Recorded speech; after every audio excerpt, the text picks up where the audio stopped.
Good evening, everybody, and welcome to our second part of the Recommended List webinar. This evening, we're focusing on winter oilseed rape and barley, but like I say, it's the second part, so if any of you didn't listen in this morning, that is available on our AHDB YouTube channel. So if we skip on to the housekeeping slide, please. Sorry, Mark. I'll wake up. We'll just start with this first to get going. You're all on mute and your videos are turned off as well, so you are fully focused on us and what we're doing. If you have any questions, please, on the right hand side of your screen there is a chat box. Pop them in there and then we will look at these as we're going through and hopefully we'll be able to answer these as well. If anything does get missed or if you think of any questions later on, please give us a shout and we can certainly look into this for you. In that chat box as we go along, Michelle, who very kindly coordinates these webinars for us, without her I think I would be pretty lost, that is for sure. But she adds the links in if we're talking about anything specific, i.e. the recommended list this evening. The links for that will be in the chat box, so keep an eye on this even if you don't ask any questions. The webinar is going to last for an hour, so fingers crossed we'll be done for 8 o'clock or there or thereabouts. And then any of your gin and tonics that you've got cooling will be ready for you. Basis points are available. Naroso, I think, are available. They have just come back to work again, so we've applied for the points. Fingers crossed that will be okay, but if you put your details in the box on the right hand side, we can pick those up and apply for them. And all our videos, webinars are recorded, so if you have to leave early or you miss them, you can pick them up, like I say, on the AHDB YouTube channel. And as always, you know, we're very proactive on Twitter. Please follow us _cereals if you aren't, or if you do and you have anything interesting to show us, feedback, comments, please do have a look on there.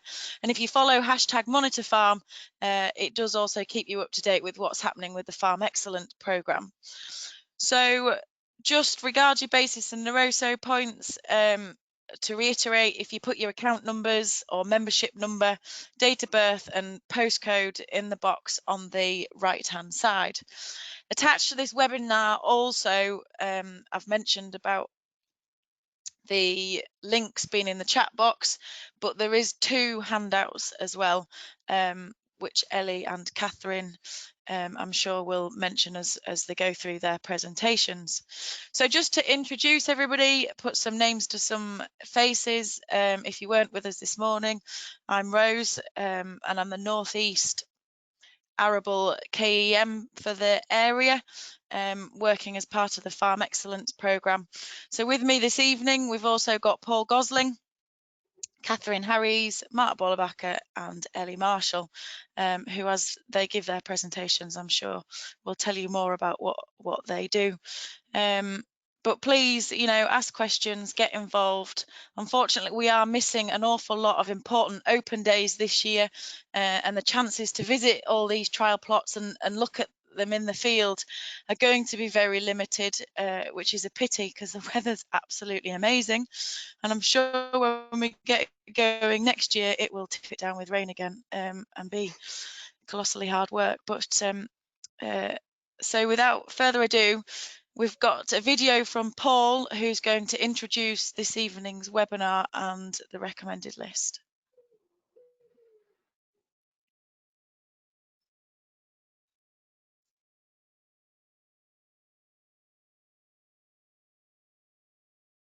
My name is Paul Gosling and I'm responsible for the Recommended List programme at the AHDB.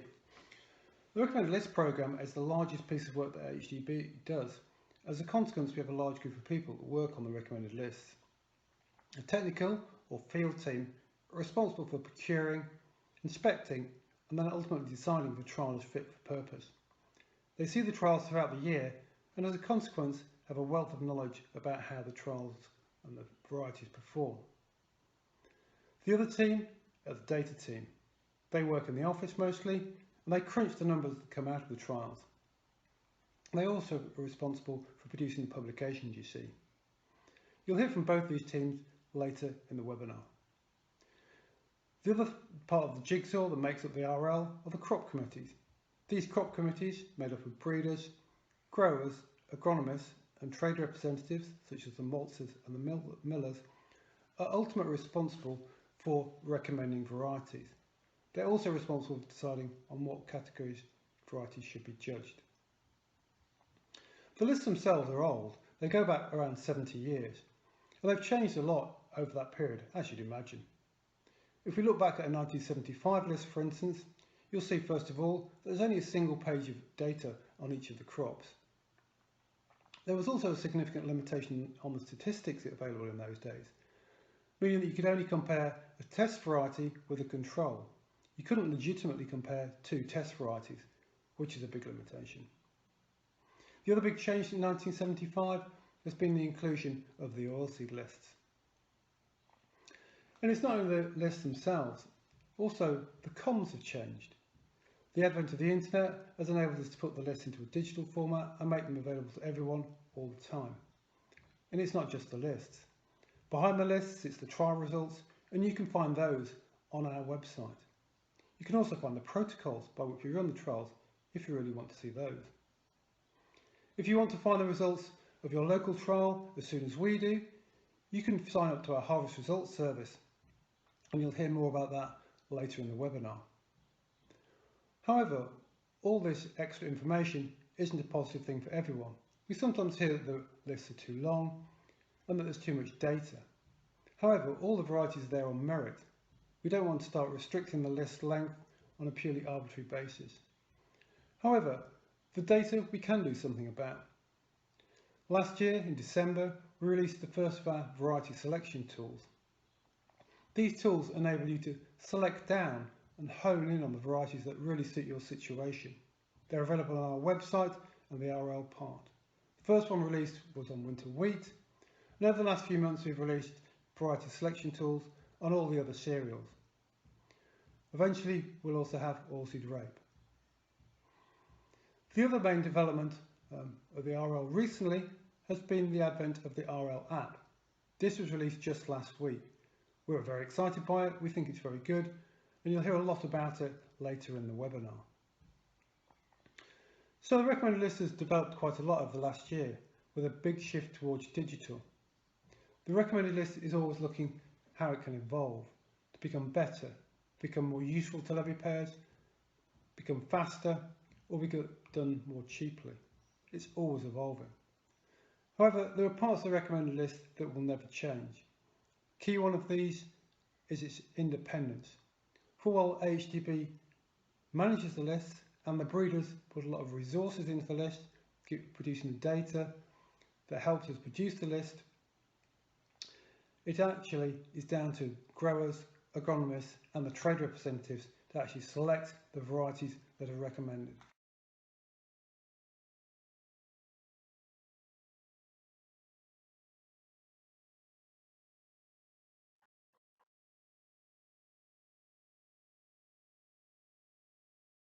Thank you very much for that introduction there, Paul. I think in a nutshell, it really does highlight the information that is available within the recommended list. We'll hear more from Mark about how much data goes into that, but there are an awful lot of tools available. These, if you do, just to reiterate, miss them within the chat box, they are all available on the AHDB website. So I'm now going to pass over to Mark, who's our Field Trials Senior Manager, who's going to take us through an update of the barley and oilseed rapes. Yes, good evening. My name is Mark Bollebakker. My role in AHDB involves the technical management of the recommended list trials together with two of my colleagues. That includes everything from deciding on what trials will be grown, organizing the seed, looking at the trials. We inspect all the trials and we also inspect all the national list trials, and we are official validators for those trials as well.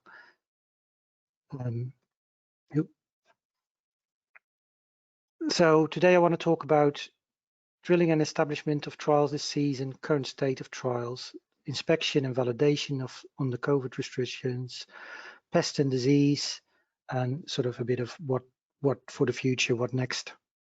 So we'll start with the barleys. So sowing for barley has generally been okay. It was easier in 2019, but even in 2020, we got most of the trials in. We only missed one trial. This year we've got a good number of trials for winter barley. It's a quite robust set as well. Drilling dates were later by about, on the left, as you can see on the left, by about 7 to 10 days. It's not as extreme as what we saw in the winter barley, in the winter wheat. So for spring barley, again, you can see the 2019 data. We lost one trial. 98% of the trials gave us some form of data, if not yield as well. But this year we're missing some data. We'll be missing some data from the North region and the Northern Ireland, some of the Northern Irish data, because the trials couldn't be drilled due to restrictions posed on our contractors because of the coronavirus. What are the consequences of that? I don't think it'll be too dramatic. Again, it's a very robust set. The spring barley set is very consistent. The main issue may be the limitations on the samples that we can take for the end users, but hopefully we'll still have enough sites to get suitable samples to all the maltsters and distillers. So every year we inspect all the NL and RL trials. We visit every site, as you can see here displayed on the UK map. Obviously, our contractors will do the normal scoring of diseases and lodging and harvest, but we also score every individual plot from an overall purpose to show how suitable they are for using the RL data matrix and also for the NL trials. So due to COVID restrictions, we can only do day trips. So as you can see, we've seen all the colored ones we've already seen. That's all doable within a day trip, but trials in Scotland, Southwest and Northern Ireland, we will probably have to ask the operators to score them. It's a simple scoring system that they know because they get our reports, they know how we score, and we've explained it to them as well. And fortunately, most of the trials in those areas from early reports that we know are looking pretty good, Nick. So about barley, just some photos that we've taken from our trials during inspection. So at the top, we've got the winter barley trials, pretty good plots. The winter barley is short in many places, especially the 6 rows are actually probably shorter than normal compared to the 2 rows. But yeah, some trials are a lot shorter, but the trials are uniform in general. Spring barley, we were slightly worried with the dry conditions, but most of them went in good time, picked up the moisture, and as you can see from the pictures on the left, the plots again are quite uniform. It's not the thickest crops, but the most important thing is that the establishment is okay and that we get uniform plots. Where we see plots like on the right, we can obviously score them down. That's exactly why we do these inspections, so that we see these things in person. So observations from our inspections on barley is that the majority of the barley trials look to be in good condition. Disease levels in barley have generally been relatively low. In winter barley, we've seen mainly some mildew-related stress damage and some brown rust, not the net blotch that we saw last year, for instance. Spring barley, we've seen the odd spot of Rinco in trial and mildew in the usual suspect. We have had some observations and also reports of sterility, also in barley, especially on trials and sites on lighter brushy soils. This is normally related to sort of frost in late spring, sort of May time. So we'll have to see whether that needs scoring, whether we need to take out any plots. Sterility is variety related in certain situations, so it may need scoring. So I want to talk a bit about new winter barleys on the RL, because you won't obviously have seen them in the field very much. There are two new varieties, KWS Hawking and Jordan, both high-yielding two-row feeds. KWS Hawking is the highest yielding variety for the UK, but especially in the East region, it's very high yields, highlighting the heavy land yields that are comparable with 6-row hybrids. Spec weight, medium, 68.5, slightly higher than Orwell, I guess. No major disease weaknesses, and a lodging rating of 7, and at the better end. So Jordan is also high yielding in the east, and it's got the highest two-row yield for the west region, given very good yields in untreated trials, and that's helped by high resistance to brown rust and Rinco. Spec weight is nearly 69. Lodging rating is a 7, but is a small 7, so you need to look after it. That's similar to varieties like Mountain and Glacier, I guess. So Electrum, just on the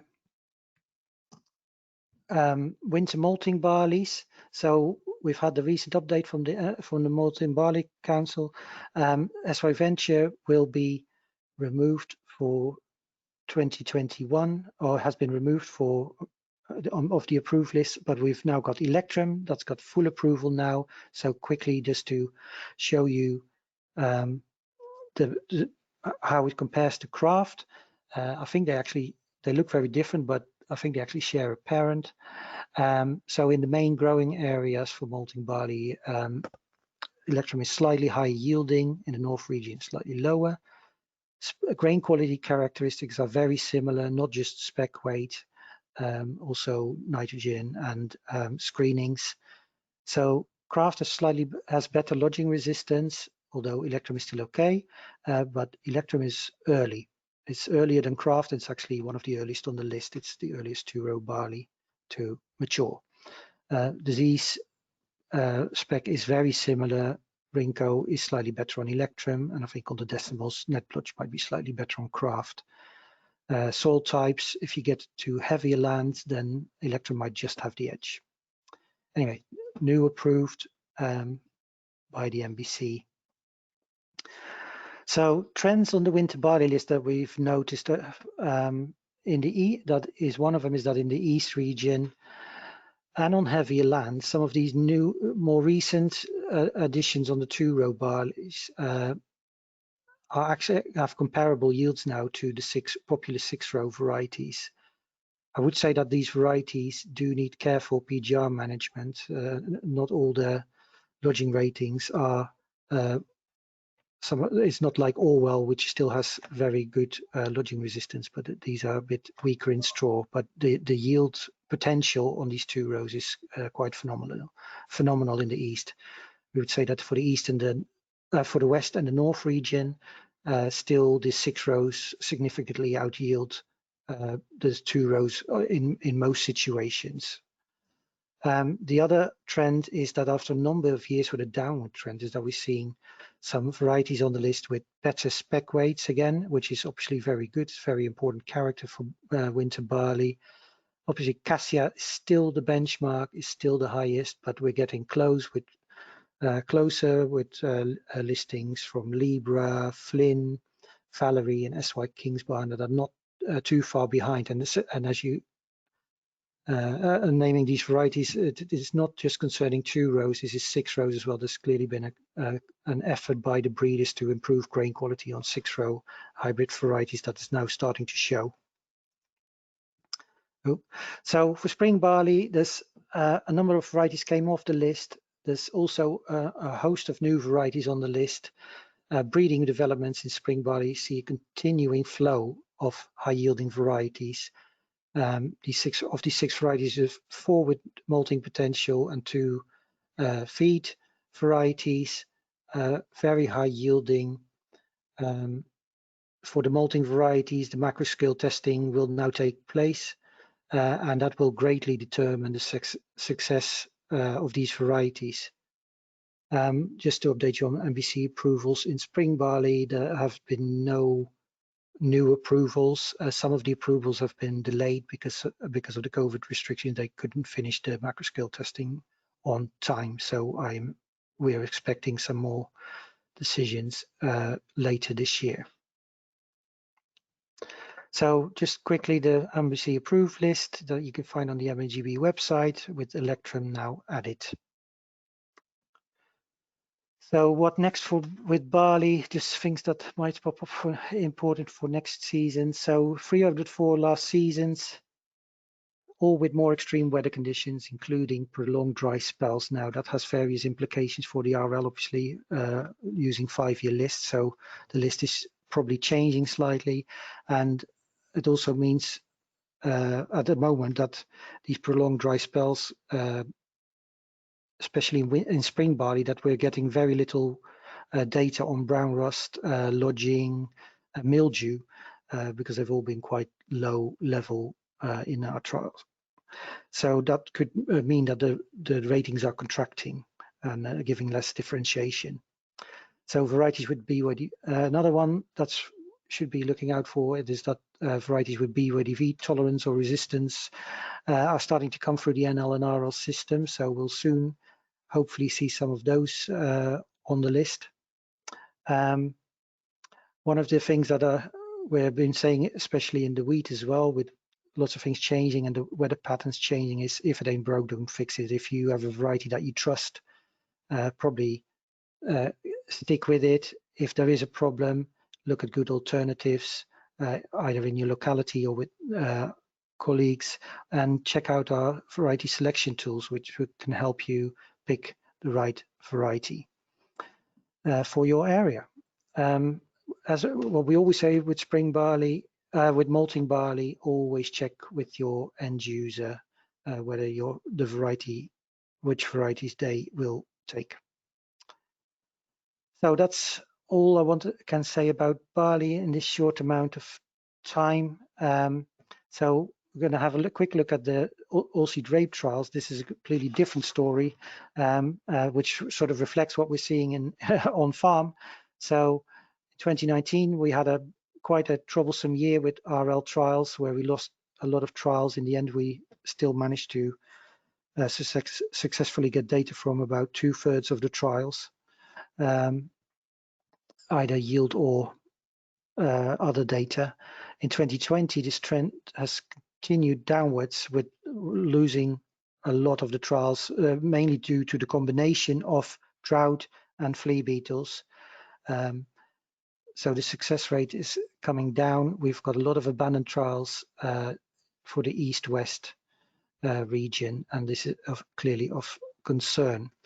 Some pictures from inspections from very poor and sorry looking sites. Some sites at 100% infection rates, and just the mixture of the drought with the flea beetle is just too much for a lot of the sites. And a lot of sites we did let grow out till the spring, as you can see at the right bottom, but they still had to be abandoned for many characters. Fortunately, we still have some good looking sites. They are shorter, and there are some differences even within those, but hopefully we'll have enough data to still make decisions, especially for candidates, because the NL is obviously also much affected and had a very poor year last year, as you can see here.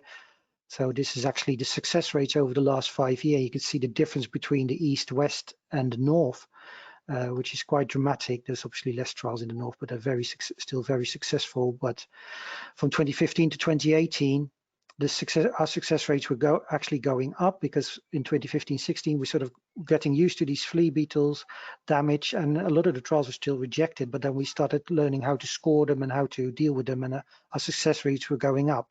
But these last 2 entries with the drought have really been problematic, with the trials just not establishing very well.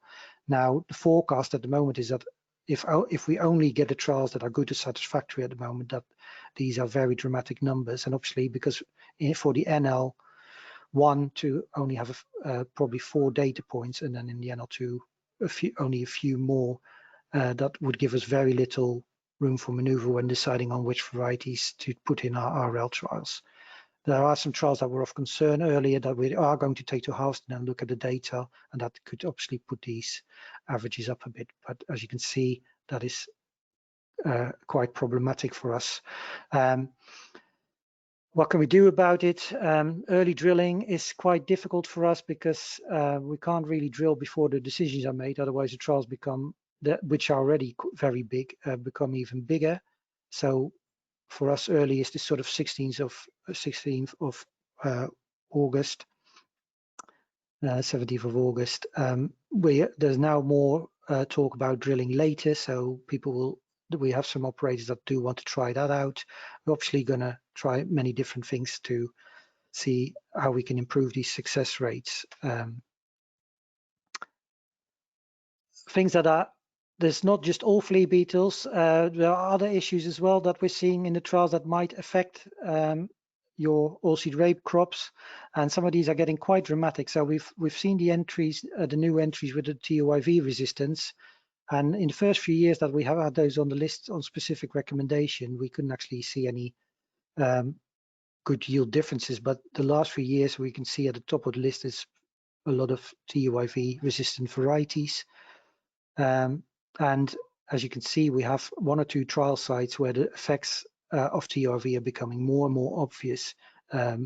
This is from an NL2 trial, but as you can see, you can even see plot effects where some of the varieties actually starting to show purplish pods. So that's obviously making our decision making even more difficult, and because it's mixing all these problems together, which makes validating trials quite difficult. What we've also seen this year, even worse, is pod midge. Obviously can't do anything more when that happens.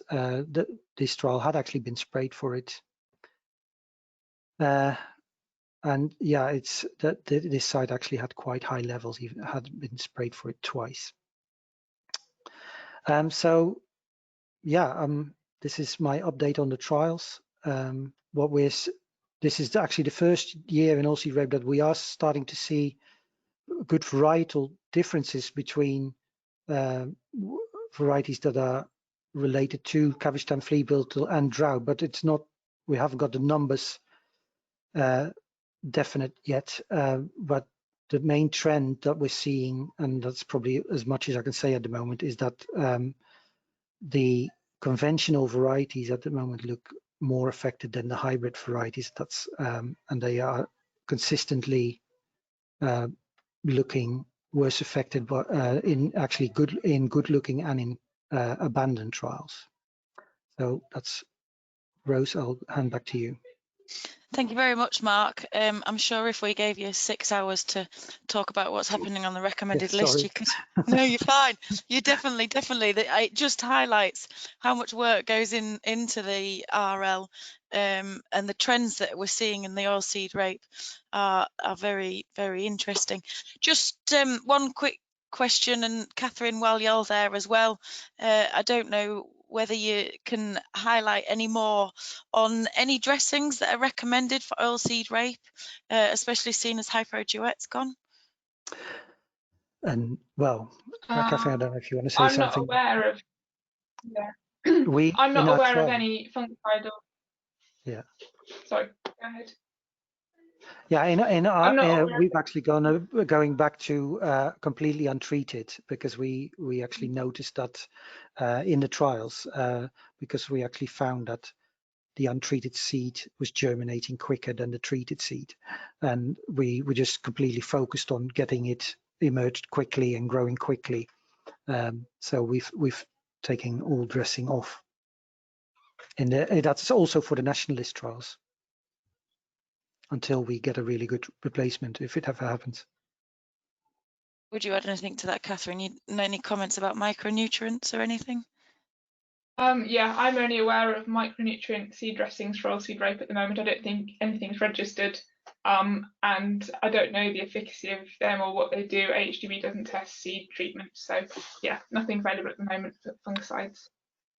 Yeah, obviously I can't comment on micronutrients because that's we don't use those on trials. So we're literally, it's either a protectant or not.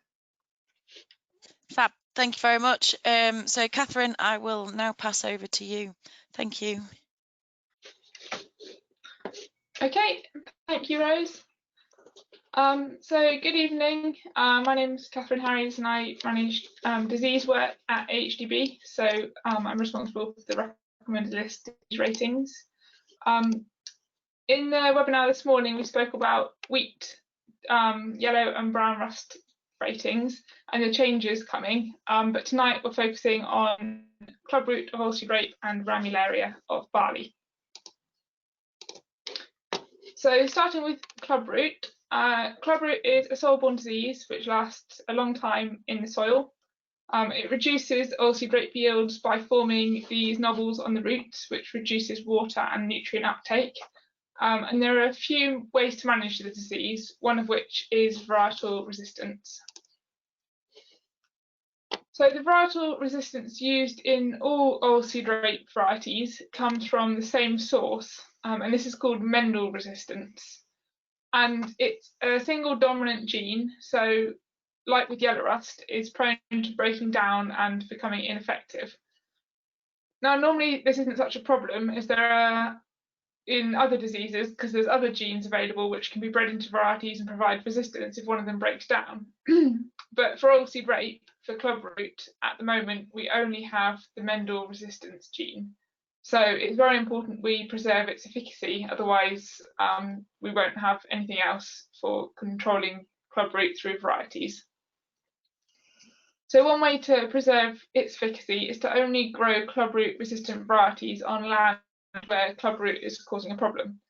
If we grow these resistant varieties on land where there are low levels of clubroot, but so low that we're not even aware it's there, and this will put the pathogen under a lot of selection pressure and increase the chance the pathogen will adapt to overcome the varietal resistance. And this in turn will mean the resistance is no longer effective, so leaving few options for clubroot management. So that's why on the recommended list for this year, we've separated out the clubroot resistant varieties into a separate area. And we've done this year as previously the yields of these clubroot resistant varieties have been lower than other varieties. So the clubroot resistant varieties have only been added to the recommended list for the specific reason they've got clubroot resistance. But now some of these varieties, for example, crocodile, are yielding as much as some of the standard varieties. So it might be tempting to choose these higher yielding varieties where they don't have known clubroot infection.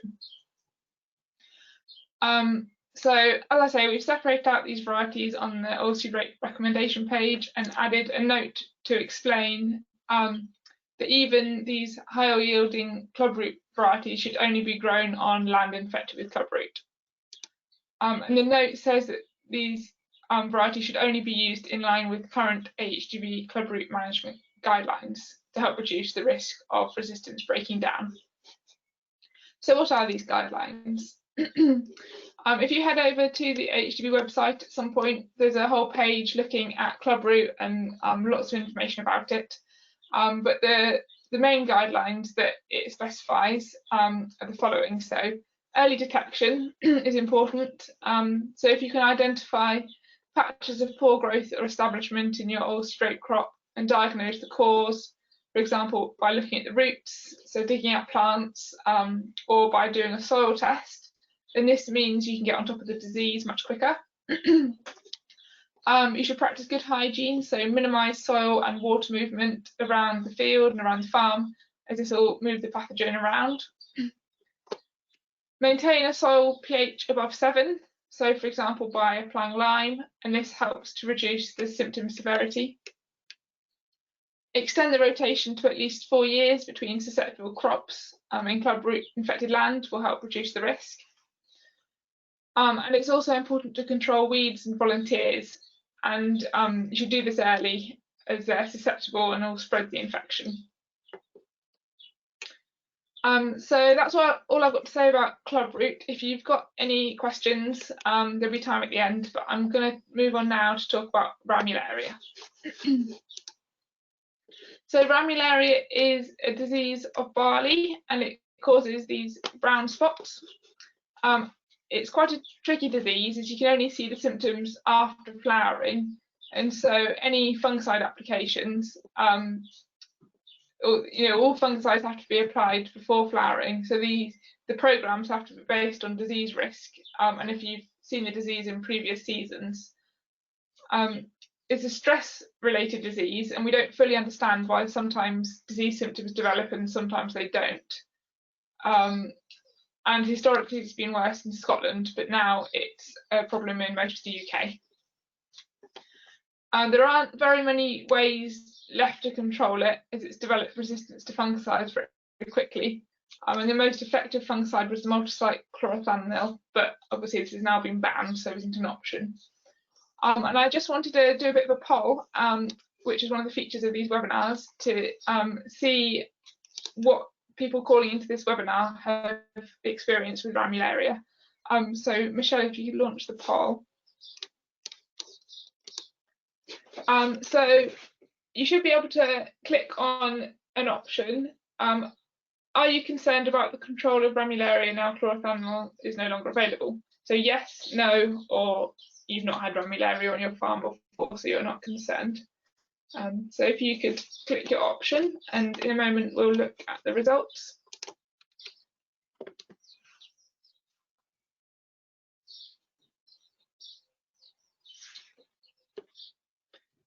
So Michelle, when you think everyone's put their answers in, if you could close the poll and we'll have a look at the results.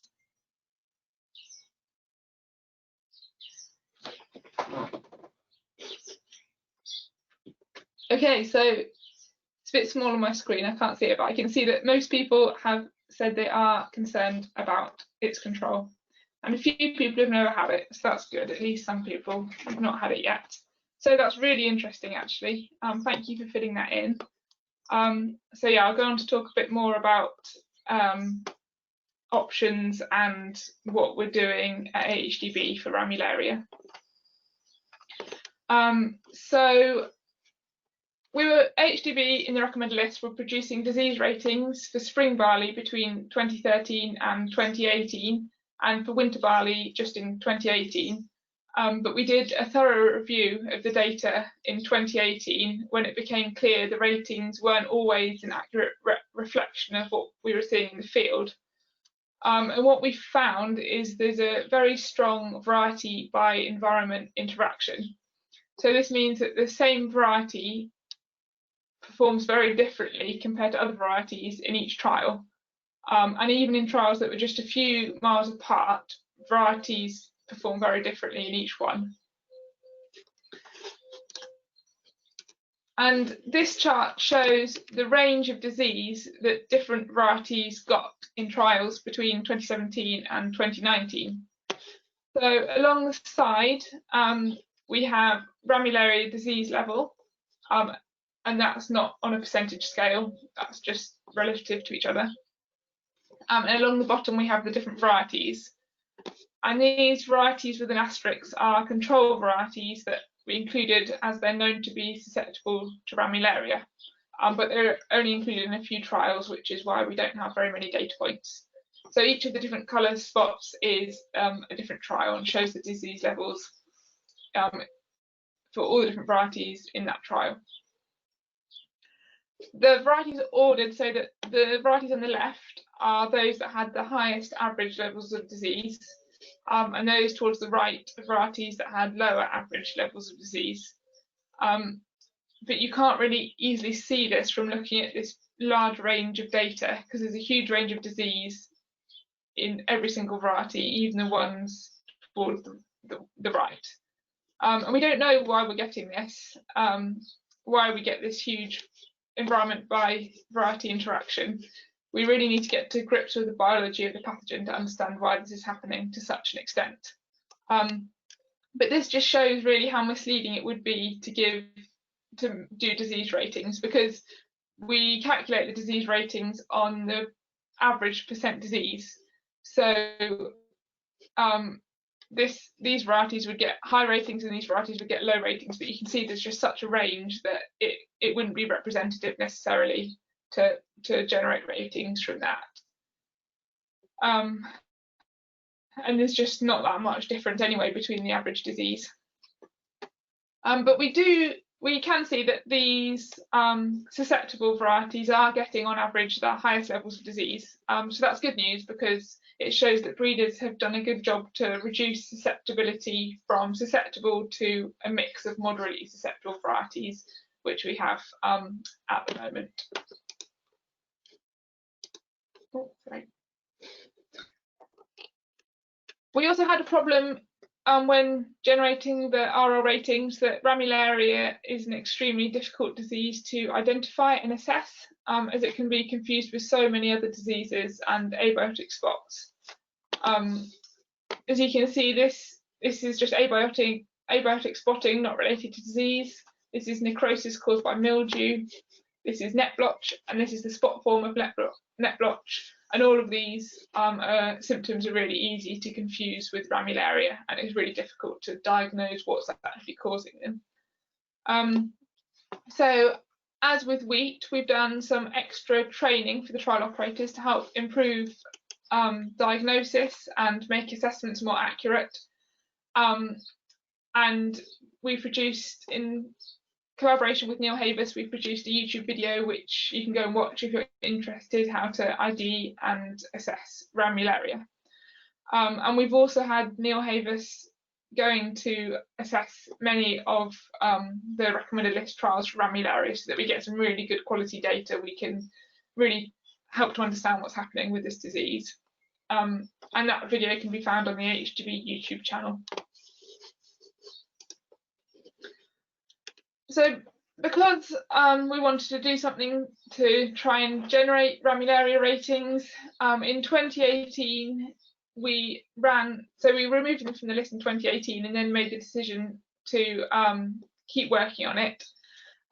So we ran dedicated ramularia trials in 2019, and these were put in ramularia hotspots. They contained these known susceptible control varieties, and they were sprayed to control non-target diseases, and were also assessed by Neil Havis. So we got some really good quality data. But we saw the same pattern as previously. So initially we'd hoped that running these trials would enable us to reinstate the ramularia ratings quite quickly, to give some information. But as we see, we've got this huge environment by variety effect, and we've realised that until we understand the biology of the pathogen a bit better, we're not going to be able to reinstate ratings. So we realise it's not the trialling method that's the problem, it's just a lack of fundamental understanding about the disease. So that's why in 2018, AHDB held an international ramularia workshop, which brought together experts across many disciplines and from many different countries, to try and find a solution for controlling ramularia. So across 2 days, we discussed all aspects of ramularia, control and biology, but realised that we really just need some more work on this to try and understand ramularia before we're able to produce any ratings, or before breeders are able to introduce any resistant into varieties. We're still working on ramularia in the background, so we have these extra control varieties in some of the existing recommended list trials, and Neil Havis is assessing the trials, but it seems unlikely we'll be able to provide varietal information in the near future. So the best options for controlling ramularia at the moment are just to keep the crop as healthy as possible, to try and reduce stress, and to reduce symptoms, and avoid saving seed from heavily infected crops. And if risk is high, if you've had it on your farm before, fungicide should be applied at booting, so growth stage 45 to 49. And in 2019, the fungicide performance trials, we saw some efficacy from Proline and Revistar, but not as much as chlorothalonil. So yeah, and we have fungicide resistance in ramularia, but it does seem to be patchy, and it fluctuates it fluctuates every year. So do keep an eye on the fungicide performance results this coming December to see what the efficacy was like this year. But even with chlorothalonil, it's important to still try and manage resistance, so include a multi-site such as full pet with every other application. So yeah, that's all I have to say about Ramularia. I'm happy to take any questions. Thank you very much, Catherine. I think that last slide, I've just had a question in about Revistar for Ramularia, so that covers that one. Brilliant. But once again, just showing how much work really does go into what you do in the recommended list, and especially the trends and changing diseases going forwards. So we'll now pass over to Ellie, who's our last speaker this evening. Are you there? Yes, you are. Thank you very much. So thanks, Rose. So I'm Ellie Marshall. I'm the lead analyst on the RL project.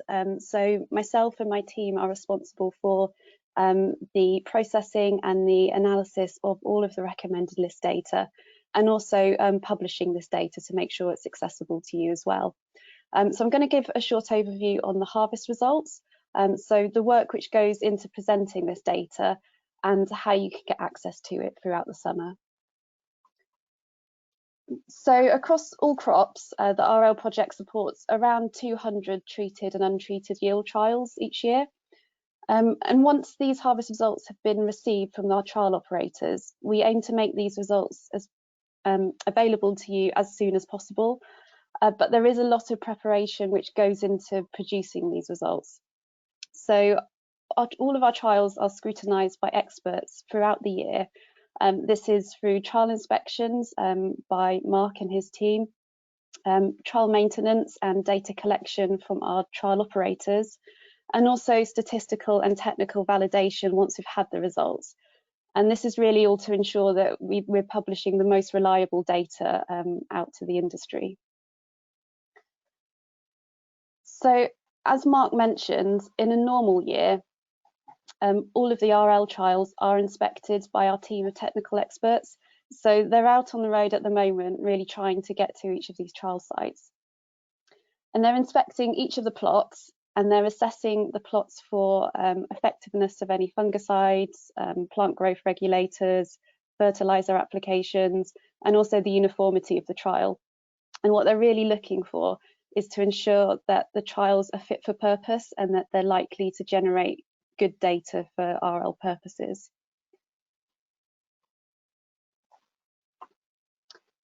Also, throughout the growing season, we're in constant communication with our trial operators. So these are the people who are responsible for the day-to-day management and assessment of the trial.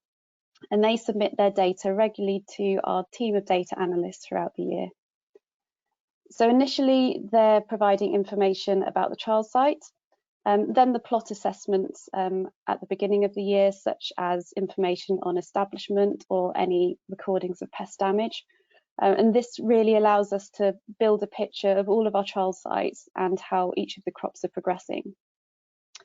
And then finally, we receive the harvest data. Samples are also collected from each of the plots, and these are sent to specialist labs to assess grain quality as well. So all of these results from the early plot data, the disease data, the quality data, and of course the harvest data is made available to you through our harvest results service in the summer. So once we've received the trial data, again, our technical experts will review that yield data, and what they're looking to do is assess it for any inconsistencies or irregularities from what was observed in the field. And for this, they're using the information from their trial inspections when they went to see the site, and other pieces of supporting information. So this is things such as that early plot data and the communication that we have with the trial operators.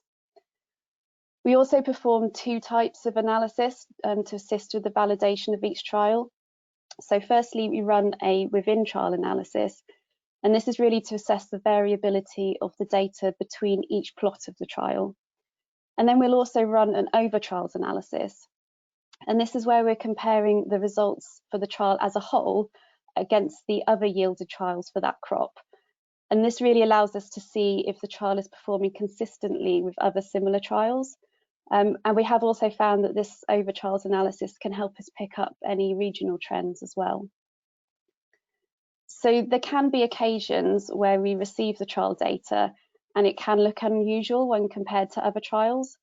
So the validation of these trials can sometimes be delayed, but that's really because we just need to ensure that the data presented is a true reflection of the trial and that the varieties are performing to the best of their potential.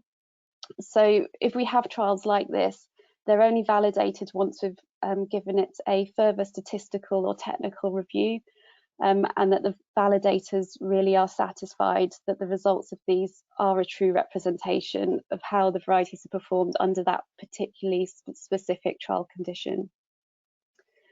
So this whole validation step is really important, and ensures that we're only using reliable data for the RL and that it does represent a really fair test of all of the varieties. So once the trials have been validated, we're then able to publish it out to you through the Harvest Results Service. So the Harvest Results Service can be found on our website, and we'll put up the links afterwards. If you go onto the site, you'll find there's the following links for each of the crops. So we have information on the trial sites, so the locations of each of our RL sites, and also the sowing lists as well, so you can see which varieties we've got in trial. So those are available on the website at the moment. And then when the season starts going, we'll also be publishing the results on this page as well.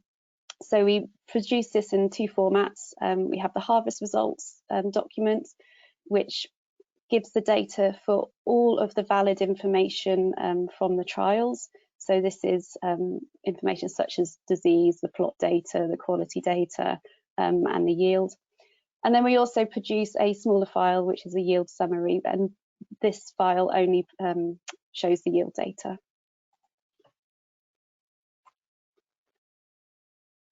So all of the trials, all of the yield trials are presented as both the raw data, so in tonnes per hectare, but also as a percentage of the control varieties. But for oilseed rape, we also publish the gross output as well. So when we're looking at the data as a percentage of the control varieties, what we do is we use a range of established varieties, and these are selected as the controls. So they get marked on the sheet with a C, so it's easy for you to see which varieties those are. And the average yield of these varieties is set to 100%. So if we look here in 2019, the average of these controls was 7.6. And then we're able to use this to compare the varieties. So what we're seeing here in this column is the variety yield presented as a percentage of these controls. So when values over 100% are varieties which are performing better than the controls, and values under 100% are those which are performing worse than the controls. And this really helps us to make comparisons across the different sites a lot more easier. But it is important to understand that we don't want to just be looking at the individual trial results to make conclusions on a variety. Season and location needs to be taken into consideration. And actually, when we're making our recommended list decisions, we're using a 5-year data set to do that.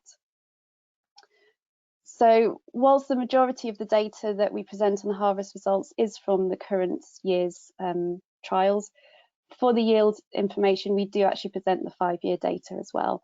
And that can be seen in this column here. So as more trials come in, more data becomes available, this contributes to these averages. So it's really important to keep checking these results.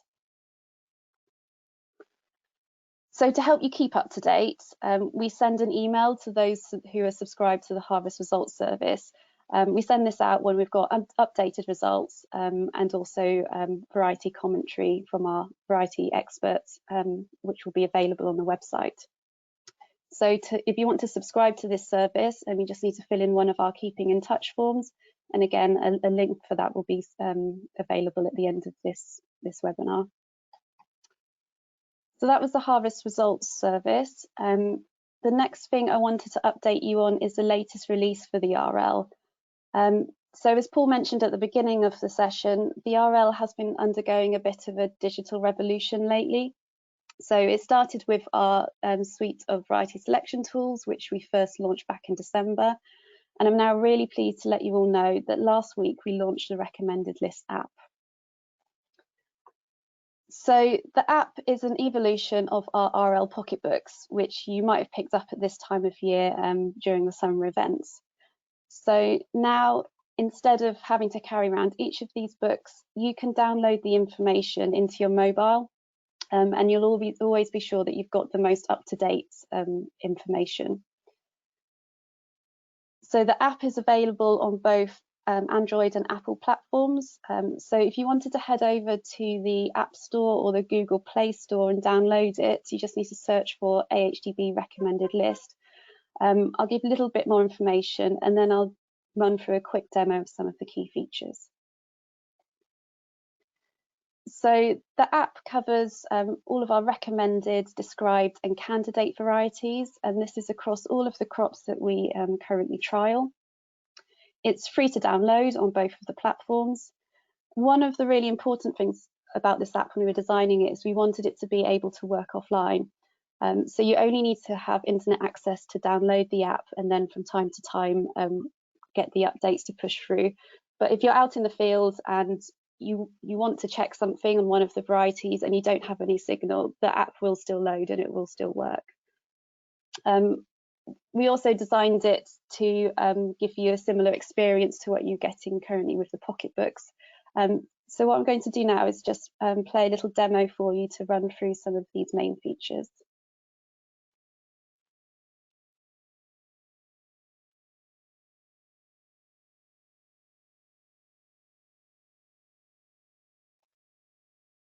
So when you open the Recommended List app, you'll be taken to the home screen. On this screen, you'll be presented with tiles for each of the recommended and described crops. So from here, you're then able to navigate your way to the variety of interest. So let's have a look at the wheat section.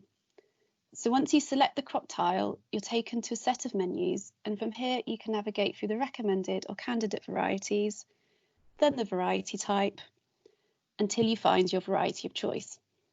We're then able to select a name and we're taken to the data for that variety. So at the top of the page, we've got the headline information and also the breeder contact details. As we scroll down, we get the data tables as well. So these tables are also collapsible. So if you need to make a bit more space on the screen, then you can do that. And if we scroll to the bottom of the page, we see if there's any relevant notes about the variety. So here we have a note about a particular disease aspect, and as it's a quality wheat, we also have a comment from NABIM. So as I mentioned before, this app replaces the RL Pocketbook publications, but we've been really keen to make sure that you're able to use the app in the same way that you might have used the Pocketbooks.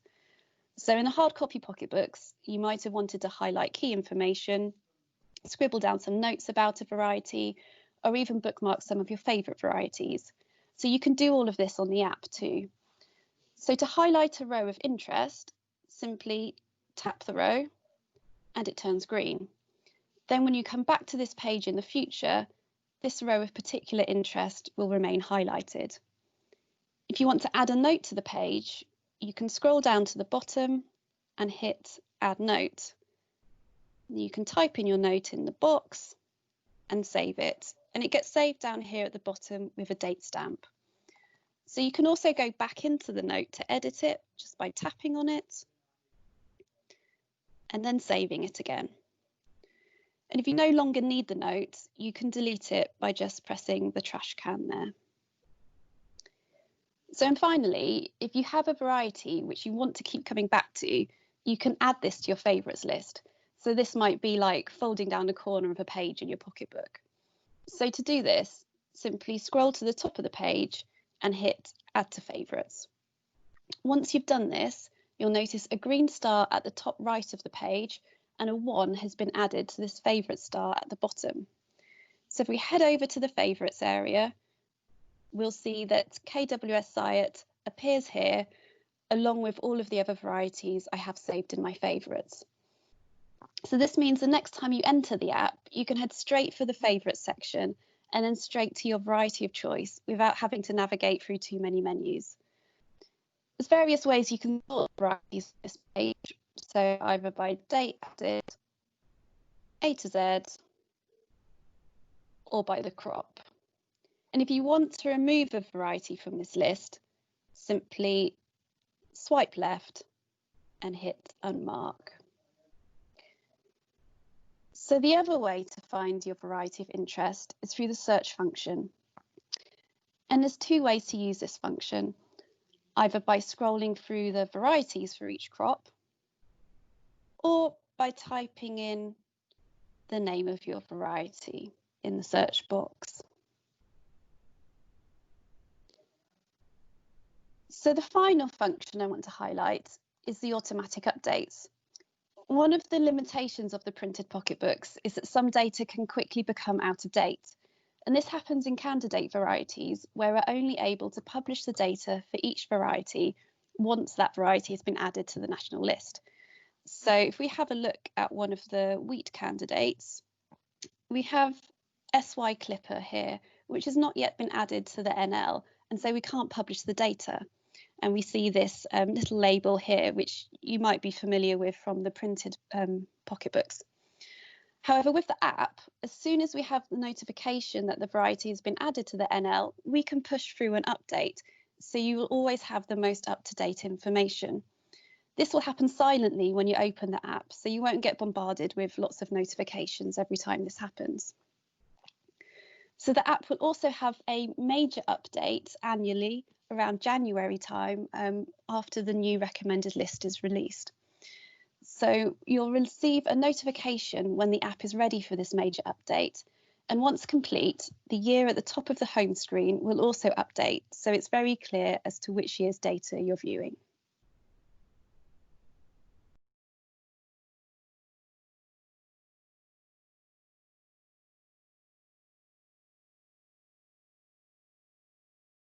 Okay, so I hope that was useful to run through some of the main features of the app, and I hope you're able to download it and make use of it as well. So just the last thing I wanted to highlight is something else you might have been expecting to pick up at our summer events is the summer edition of the recommended list booklet. But obviously we're not having the events at the moment, so you won't have had the opportunity to pick that up. We have produced it. The summer booklet has information, updated information on candidates and also variety comments. There is a link to the PDF in the handout for this webinar, so you can download it from there, or if you prefer a hard copy, you can just order it from the email address or phone number which is on the screen now. Okay. Thank you very much, Ellie. Just quickly mentioning the RL app while we're talking about that, and we've said already about the importance of looking over data from a number of years. Is it possible to see previous data within the app? Yeah, so the app actually has a link to our archive page on our website. So if you're on the home page of the app, you can just sort of gently swipe up, and then there's a little link at the bottom. If you hit that, it will take you to our archive page. Brilliant. Thank you very much, everybody. I really appreciate those presentations and have found them very interesting. Just conscious of time, but we do have a few questions if that's all right. If anybody still has a burning question, pop it in the box now and we will have a look at it. And although we've focused on barley and oilseed rape tonight, if it is about wheat, then feel free to go for it too. We are covering all crops within the RL. So I think I've sort of got 2 questions here, and I'm going to lump them together because in my mind they've got a bit of an IPM line to go with them, but see what you think. So do certain varieties have a lower environmental impact? And also, what are variety options for reducing risk and optimizing output? Right, so on the environmental output, that's got to be linked to just varieties with good disease resistance, varieties with traits, so that you can have the potential to use less pesticides. There's no direct link, but it's the indirect link that helps you with your IPM and the environmental impact, the reducing of pesticides use. So the second question. Variety options for reducing risk and optimizing output. Well, yeah, that's obviously a tricky one because the RL sort of gives you all the options for wheat, sort of either to go for complete disease or very good disease resistance, tend to be slightly lower yielding varieties, or varieties with maybe not the highest yield potential, and then varieties that maybe need a more intensive program of fungicides, but you can actually maximize yield. So yeah, that just depends on how you are managing your crops. At the moment, a good variety would probably be Xtace because of the very good disease resistance on Septoria and yellow rust, with still very good yields.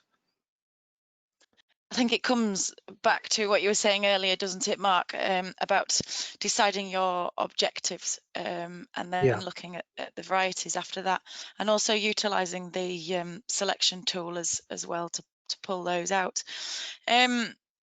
Another question, do some varieties have better nutrition for human and animal consumption? Is this anything that's looked at or worked on at the minute in time?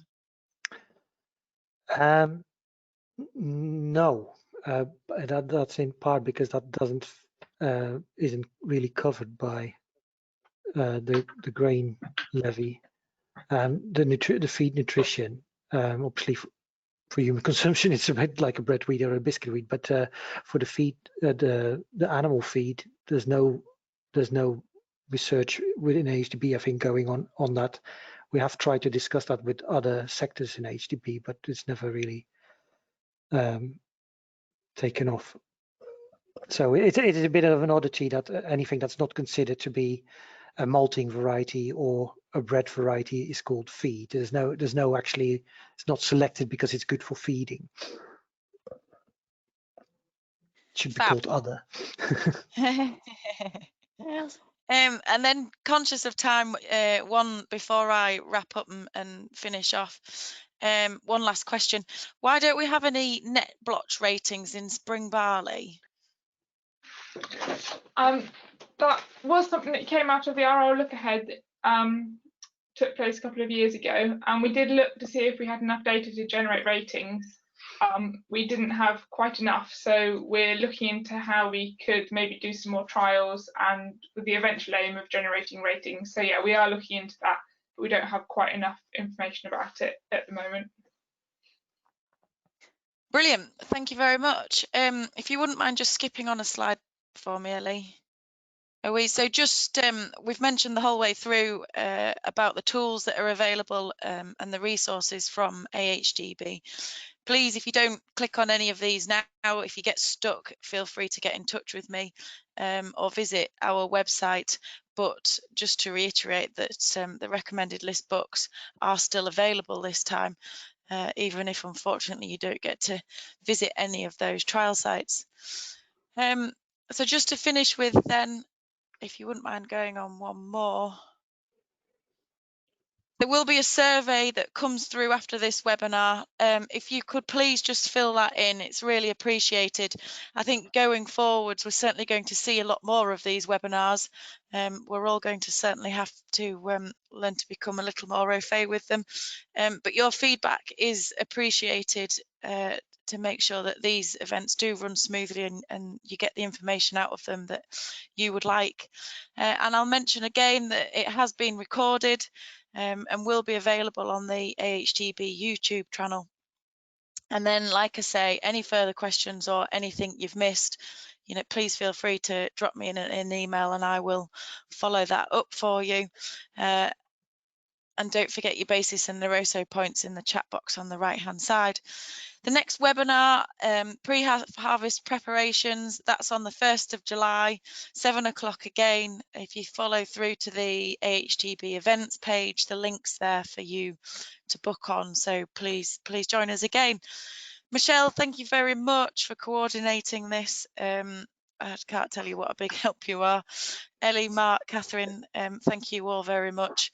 There's an absolute world of information out there, and yeah, I'm sure we could run one of these every week and still talk about something different. So I hope somebody's poured you all a gin and tonic. You certainly deserve it. Thank you very much, and we'll see you all again soon. Thank you, Rose. Thank you. Thanks. Bye.